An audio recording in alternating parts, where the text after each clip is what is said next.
Aleoa ilaza sy tantara aminao, de ho atao fanao reo zay mba tianao, fa maray mampijano refinzay ianao no tsy mamaly.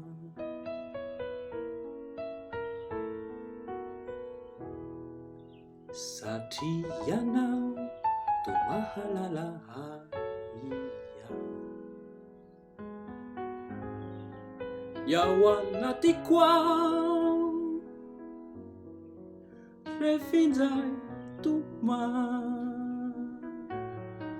fa fanahy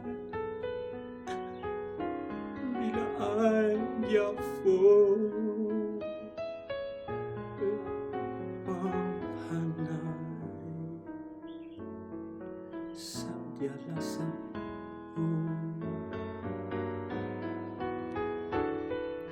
fa ny atsika roa matsiany tantara tsy ho vita, isika roa efa mialehibe jereo zanatsika,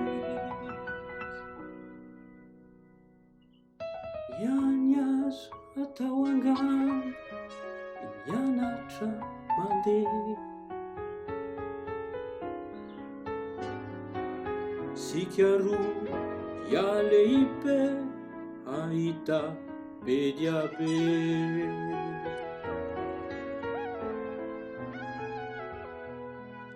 rahatrizay